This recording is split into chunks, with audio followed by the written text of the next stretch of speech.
법원 있잖아요. 법원, 사법개혁 이렇게 말하는데 저는 그 법원개혁이라고 말하는 게 맞다고 봐요. 우리의 민주주의의 최소한은 뭐냐? 누구도 헌법 위에 군림하면 안 된다. 사회적 특수계급은 그걸 창설하면 안 되고 인정되지 않는다고 딱 헌법에 나와 있습니다. 판사 중에는 헌법에는 양심과 법률에 따라서 재판하도록 되어 있습니다. 다 그래 해주면 좋죠. 많은 판사들이 그렇게 하죠. 근데 안 하는 판사도 있습니다. 엉뚱하게 하는 판사도. 그럴 수 있어요. 판사도 무슨 부처님, 예수님이 판사하는 거 아니니까요. 어떤 판사가 그럴 수 있습니다. 그럴 때 이 최소의 민주주의는 그런 판사를 징계하는 게 최소의 민주주의예요. 법을 위반한 판사는 법의 심판을 받아야 돼요. 법을 제대로 지키지 않는 판사는 재판에서 배제해야 됩니다. 이게 민주적 통제예요. 그 절차가 있어야 되고 절차를 찾아야 되고 있는 절차를 활용해서 집행해야 돼요. 저는 그런 판사들은 국회밖에는 지금 어떻게 할 수 없기 때문에 탄핵해야 된다고 보고요. 그걸 안 하기 때문에 나라가 이 모양이라고 저는 생각합니다. 그러니까 우리의 민주주의는 기본적으로 어떤 공직자에게도 그 공직 수행을 할 때 자신의 자의로 할 수 있도록 허용하면 안 돼요. 대통령부터 시작해서 누구든. 헌법에도 법률에 따라서 하도록 되어 있습니다.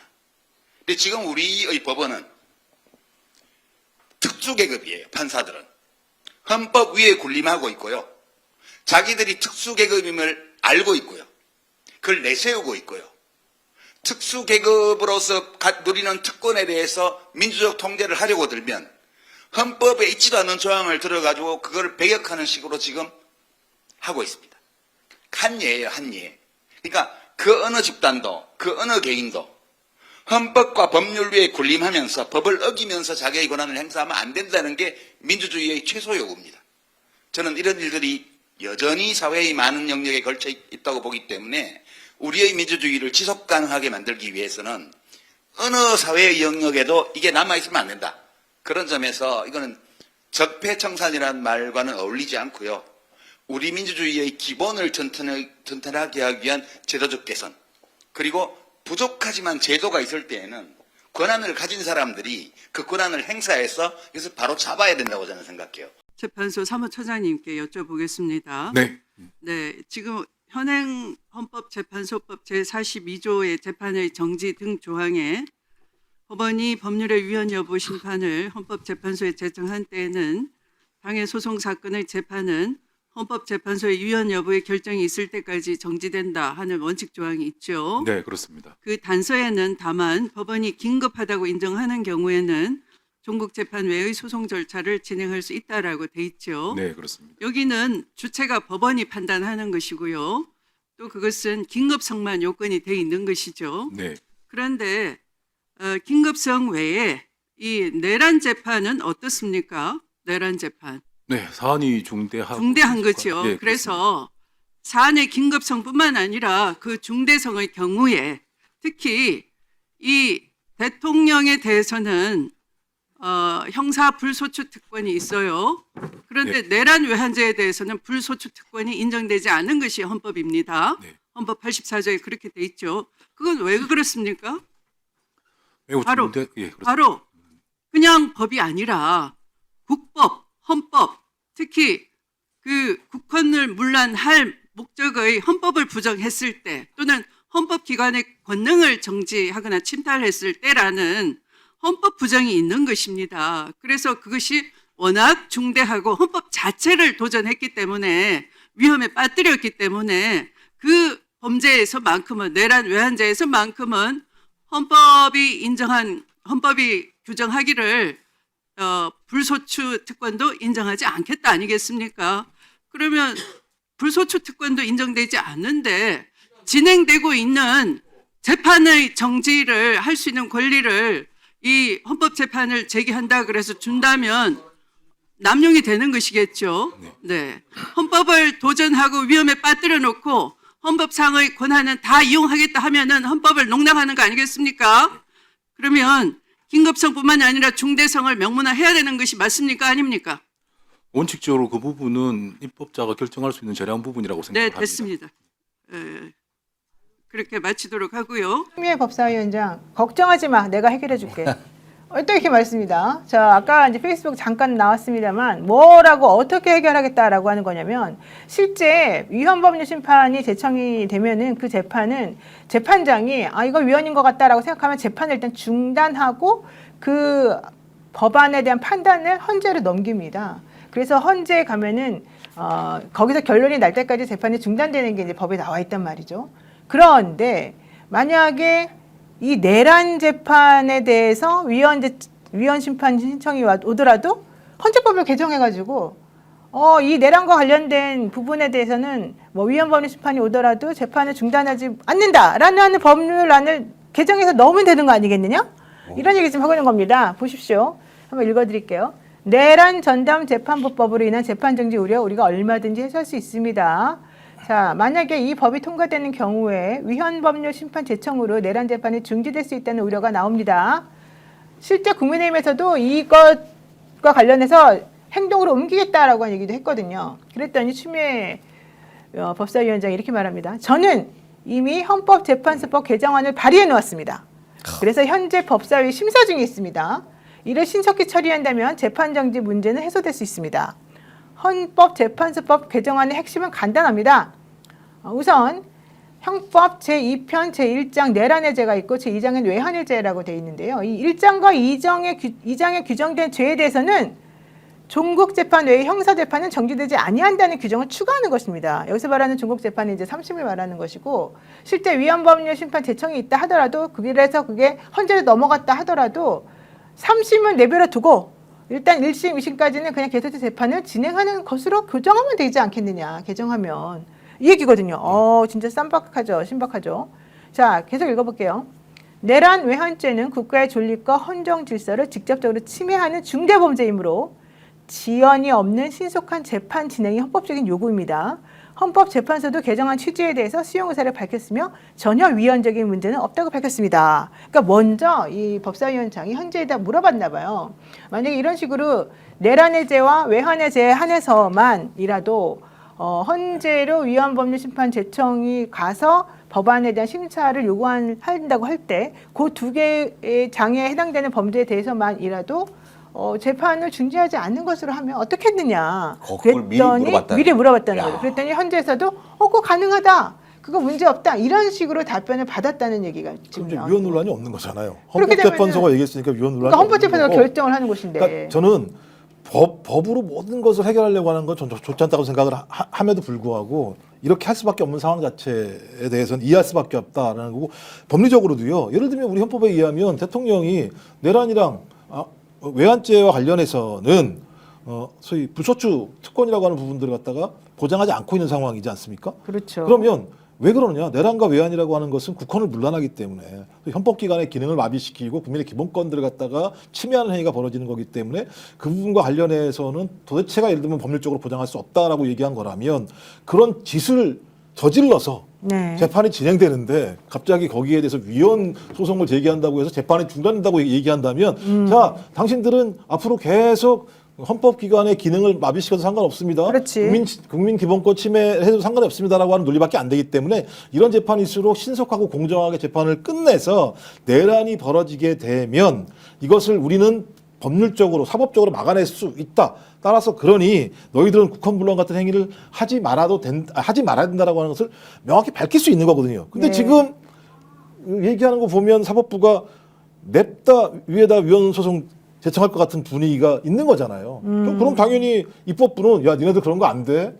우리 헌법은 그런 뜻이 아니야라고 얘기해서 법률을 통해서 그런 말도 안 되는 재판 지연 행위를 막으려고 하는 것을 또 우리가 막아내는 것은 저는 그러니까 그 법을 갖다 개정하는 취지는 그런 거잖아요. 현실을 법이 반영하지 않을 때 그렇죠. 입법부는 그 현실을 반영할 수 있도록 법을 개정을 통해서 국민들의 침해되는 내용들을 방지하려고 하는 거니까 저는 이 상황 자체는 거기에 딱 들어맞는 거다. 그리고 저는 우리 헌법상에도 내란이 일어날 거라고 생각하지 않았을 테니까 이제 이런 법을 통해서 내란과 정리하는 게 필요하죠. 외환죄에 대해서는 위헌소송 제청이 있다고 하더라도 재판은 신속하게 간다라고 하는 부분들을 만드는 건 오히려 제도의 결함들을 막는 거라 생각이 들기 때문에 잘하는 거다. 이렇게 저는 생각해요. 그렇군요. 네, 추미애 위원장은 이런 얘기도 했습니다. 이미 헌법 제84조는 내란 외환죄의 중대성과 긴급성을 인정해서 두 죄에 관해서는 대통령에게 부여된 불소추 특권조차 적용하지 않도록 하고 있습니다.